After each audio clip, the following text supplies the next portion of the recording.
Hey everybody out there, you're tuned in to 91.8 The Fan. You're in my corner and I have a Cool. very special guest in the corner. Would you like to introduce yourself to the masses out there? Hi, everybody. My name is Austin Tindle. And I welcome am. to the show. Thank you very much. And you were explaining who and what you are before I rudely Ah, interrupted I. you.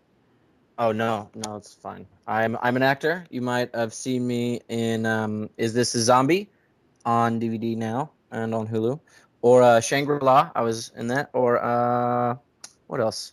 Um, a certain magical index. I was Accelerator. Shangri-La. I was uh Kunihito. And very recently, you might see me in Guilty Crown coming out August 27th. I play Shu, Oma. It's going to be awesome. And that's all for now. I, Other things too. I'm excited for that because I watched Guilty Crown when it was being simulcast on Funimation's website, and I always like to go back and watch the dubs, so I can't wait to see what you do with that character. That'll be interesting. Oh, yeah, I'm excited too because I recorded it like 2 million years ago. So, and I haven't gotten to see any of it. So, yeah, it's going to be cool. I can imagine that the technology you used then was very interesting. I'm sure that the engineer kept hitting things with a club and grunting at you to do your delivery. Yeah, yeah. We were rubbing sticks, and it was a sophisticated technology at the time. They were hieroglyphically recording things. Well, I think that's a really interesting character to portray because he's kind of a loner and then he becomes really conflicted and very angry and before finally having a resolve at the end. So that must have been kind of an emotional roller coaster considering. Oh, yeah, definitely. It was very, very fun and exciting and scary, and definitely the most challenging thing I've ever done in the booth for sure.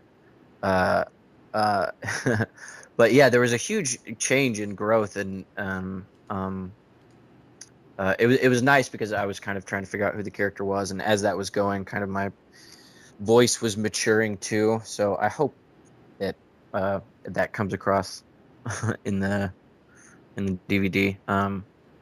But yeah, I remember going home so often during the recording of that, just thinking, ah, that was so hard, or that was not exactly what I wanted it to be. But ultimately, I had a brilliant director that pushed me in the right direction, and I think it's going to be pretty cool.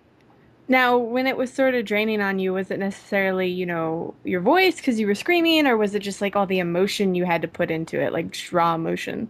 Yeah, well, yeah. Some of it is you have those really emotional moments that have to be like a specific certain of milliseconds. So like I'll get one take, it felt really good, and they'll be like, okay, that was awesome. Now we need it half a second shorter, and so you have to like cheat somewhere, and then you end up, by after a while, you kind of lose some of that juice.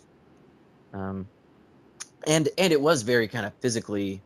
Uh, Exhausting for me. I would kill my voice a couple times.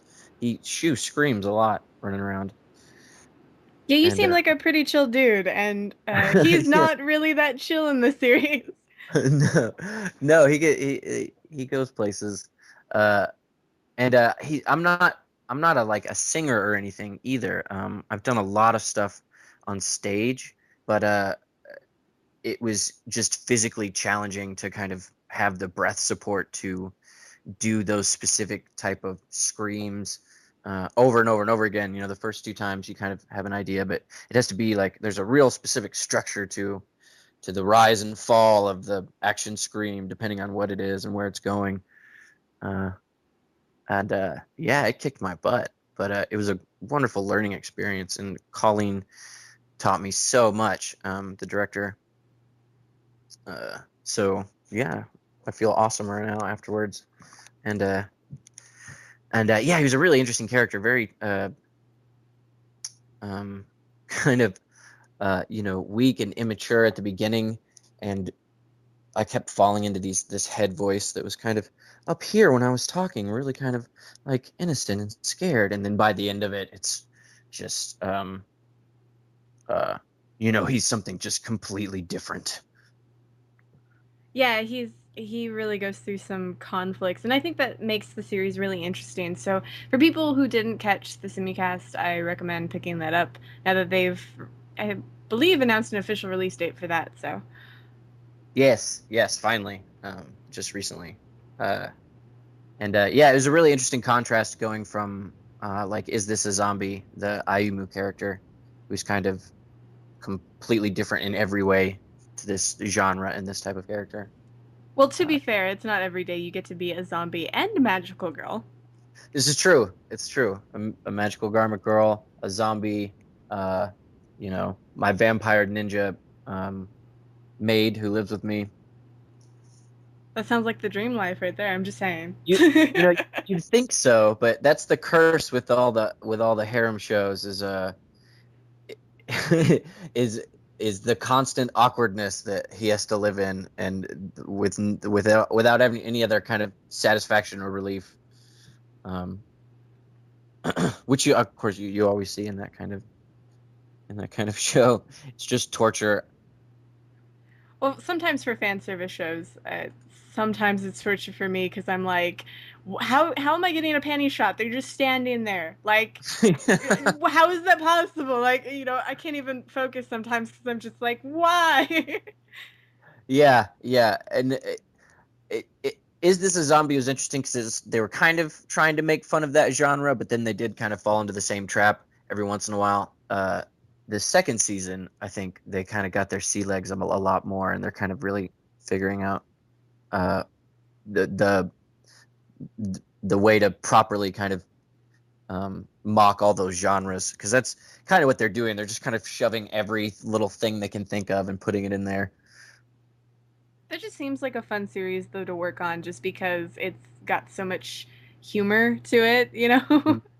Oh and yeah. it has some funny violence. Yeah, oh yeah, it's incredibly fun. And then there's certain moments where, like, you know, uh when he's alone with you, where it's just suddenly like really powerful. Somewhere towards the end of season one, there was like some tear-jerking moments for me, just even in the booth, like like going through those scenes. Um it's beautiful. It's a beautiful little relationship they have, you know? Well, I think that would be kind of the hardest scenes to do, actually. Not necessarily the screaming or anything like that, but when you have to be really, like, emotionally into it, almost like crying or super sad. Mm-hmm. I remember during Guilty Crown, sometimes they'll have all the effects and all the soundtracks mixed, so they'll be able to just take out the Japanese voice, and you get to like be in the middle of all the noises. You have all the action sounds and the really emotional music, and you can be listening to the other people a little bit, which makes it way easier to kind of to not only like hit the right volume and tone to fit in with all of that noise, but to like feel the emotion of the moment. But there was a lot of time there, especially towards the beginning when we didn't have any of that stuff. So I would like see it in Japanese, and then I would have to follow along in complete silence and try to kind of like recreate it. And it was constantly like either too loud or too soft, or um, just like not perfect for whatever was going on volume wise with all the stuff there. So it's tricky. Uh, I remember I learned a lot the first season of Is This a Zombie? Because like I've done a lot of stuff on stage that was really emotional, and that's its own little beast where you kind of find the truth of the moment and relax your body enough to allow you to like respond to something that someone else is giving you, and it's a lot easier to express all that emotion through your physicality and through small gestures. And I found myself doing that a lot in the booth early on, and I would I would like bring myself almost to tears, and I would think like, oh yeah, that was really good. And then we'd play it back, and it was just like none of it would carry across. It would just be some flat boring uh thing, because it's a completely different technique trying to convey that storytelling. That's like the biggest thing I've learned in the past few years working with Funimation is just the difference in technique when you're uh like, you know, telling different stories in different ways. I don't know. It's interesting. Well, I think you can kind of relate it a little bit to when maybe you talk to your friend on the phone and then you see them in real life, and you can Mm-hmm. get their emotions when you see like what they're doing, but you can't necessarily get that just from hearing their voice unless you're really close to them or something like that. And Exactly. I Yeah, because just I'm waving my arms around right now, and you can't tell. no, I've been playing with a hair thing the entire time, hoping it doesn't snap in my face, but you can't tell. I have random things that I do. Like I draw like or I take notes just so I can think to myself, okay, I did that in my head while I'm talking to you guys, but nobody really ever knows. I think the most you guys hear is my mouse click sometimes when I'm cheating because I have cheat sheets that way. Right. But yeah, I totally understand where you're coming from with that. I can see how that would be hard because a lot of times I hear that with on stage stuff because anime is so dramatic sometimes that on stage actually helps with that because sometimes on stage you have to be a little bit more dramatic. Yeah. Yeah, definitely. As opposed to like TV film stuff where you can get away with uh close-ups and looks. Yeah, you have to like have I do a lot of outdoor summer Shakespeare. Like that's what I'm doing right now. I'm in rehearsals for Midsummer with Shakespeare Dallas, and that's like a giant stage where uh opening night sometimes they'll have like 1,300 people out there, and there's all these crazy rules that don't really apply to any other form of acting.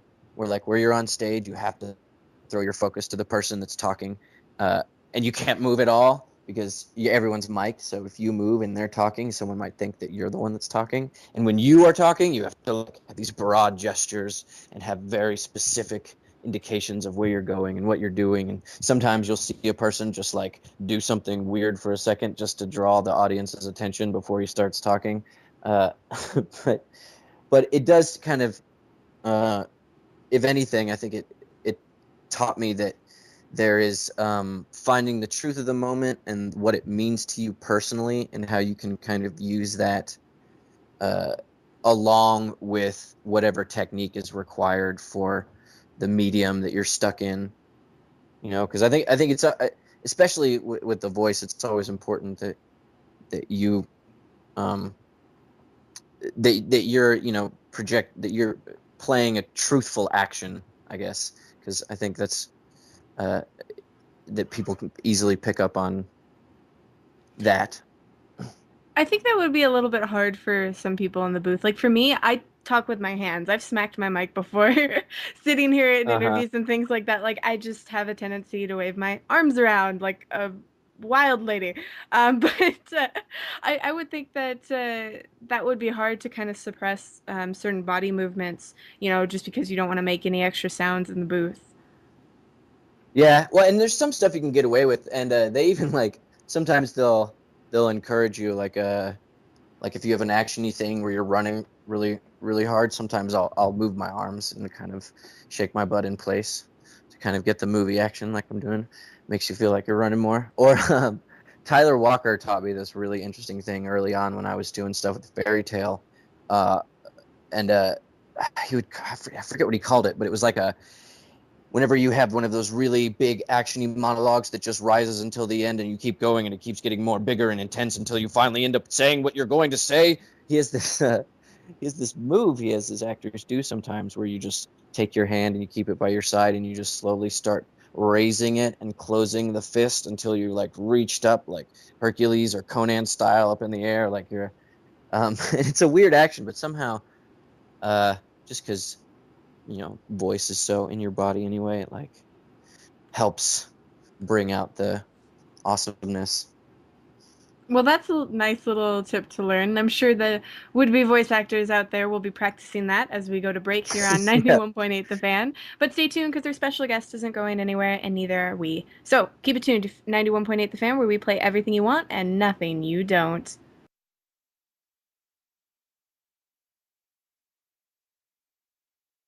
Hey, everybody out there, you're tuned in to 91.8 The Fan, and my special guest is still here, at least I hope. Are you still alive? I am living. Good. I'm glad you're breathing because if you weren't, then it would be our fault, and then that would be messy, and then I don't even, yeah, it wouldn't be fun. Just saying. It's true. The cops would come knock on your door. Oh no, not again. Anyway,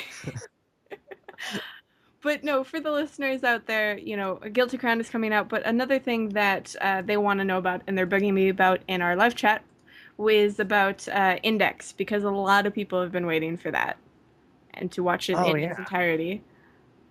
Yes. Um. Yeah, me too. Well, you were a super crazy character in that show. I think that's the best way to describe it. Yeah. Oh yeah, he's a great character.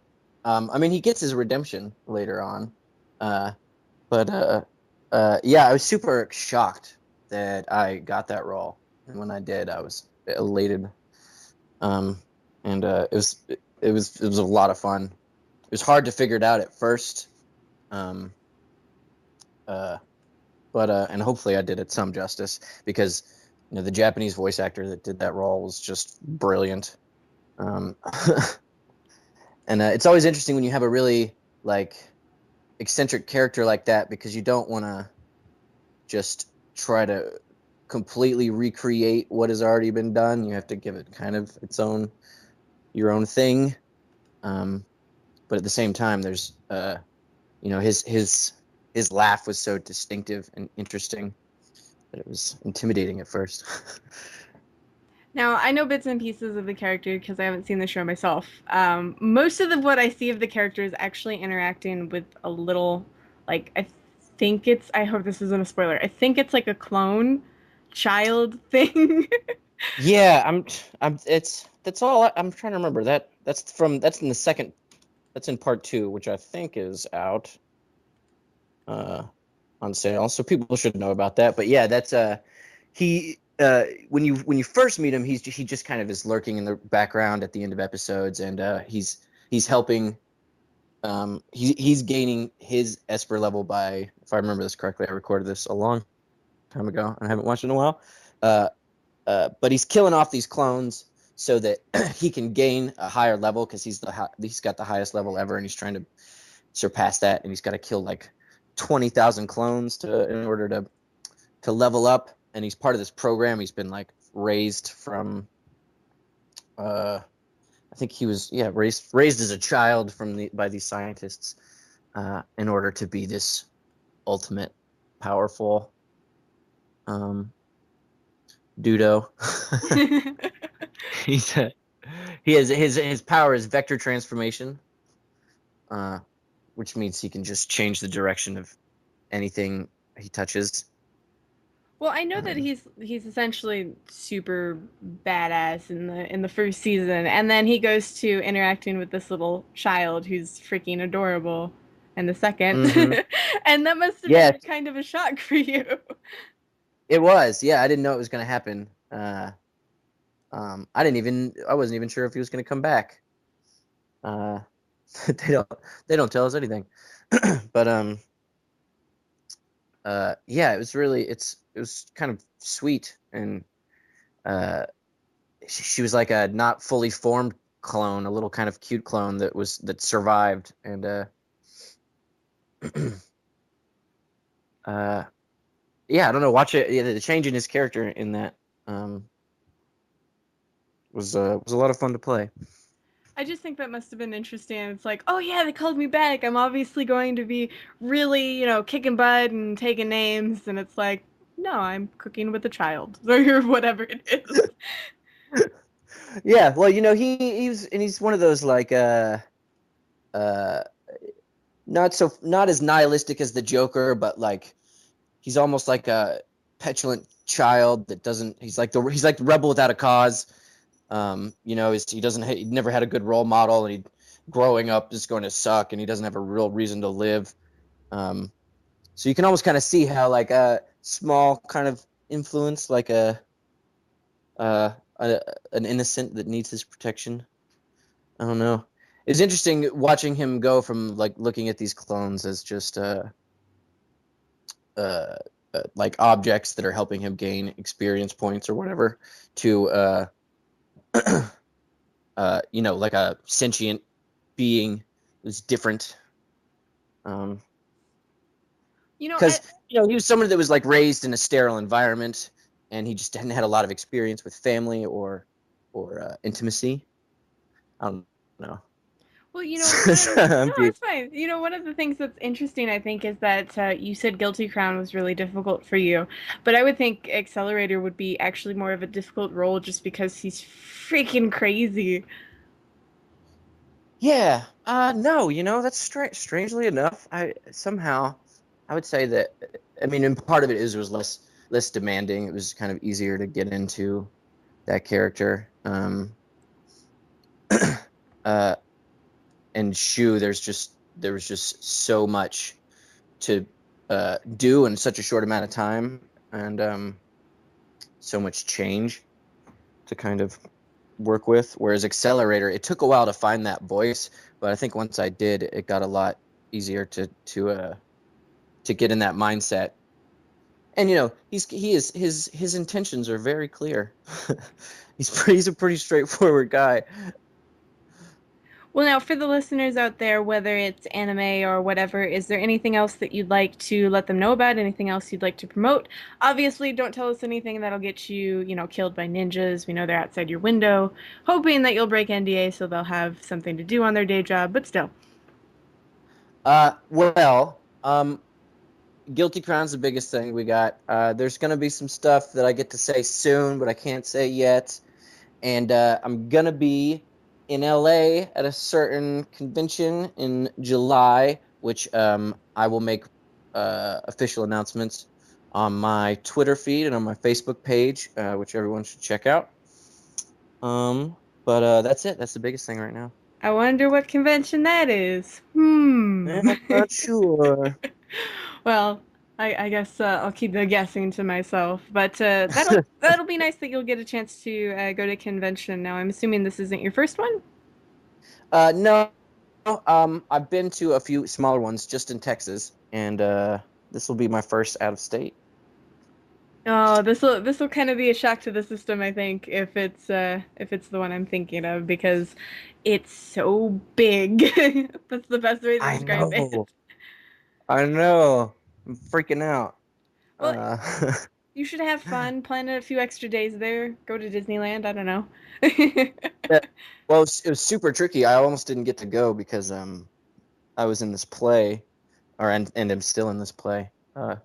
But somehow somehow the universe made it happen. We found an understudy, which is very abnormal for this company that I'm acting with right now. They never have understudies, but they found one, and they're just nice enough to give me 2 days off of performances. Awesome. So someone's gonna take over my role, but I don't get to stay any extra days because then I have to go straight back. Curses. Well, Disneyland next time. Yeah, exactly. Well, for the listeners out there, where can they stalk you online in a nice way? Like, do you Facebook? Do you Twitter? What do you do on the interwebs? I do. I'm new to Twitter, and I'm still it still scares me a little bit. I'm figuring it out, but it's just at Austin Tindle, which is my name, AUSTINTINDLE, and I have a Facebook page. You can definitely check out. What's my address? It's the Tindle. That's what it is. Facebook.com/the Tindle. Um, definitely like my page. I'm gonna keep updates as often as I can, and I'll probably throw boring things about my own life in there too, if anybody wants to check it out. Well, Chris has already hopped on that and linked that in the live chat for those of you who are interested. You can head on over there if you can't find it on your own. His name isn't that hard to spell. I'm just saying. It's true. That was fast, I Chris. I get 2 syllables in my name that are the same.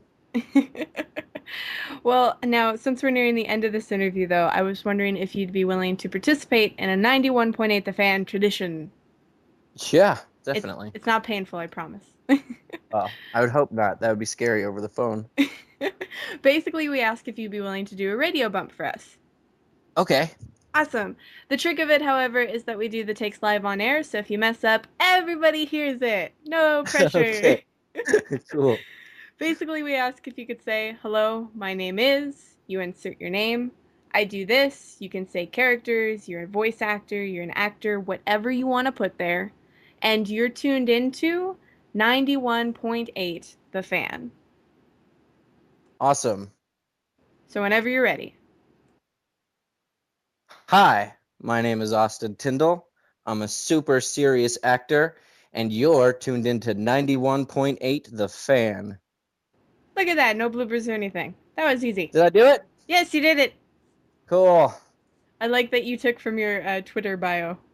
Yeah, keeping it consistent.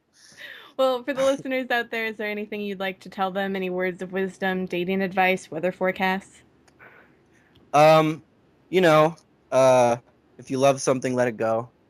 And I just want to say thank you for everyone that has liked my pages so far and given me support and interest. It's really amazing. And it's kind of new to me, and I'm really excited about the future and the new things that are coming out. And I really hope to I don't know Awesome. to Well, hear from everyone.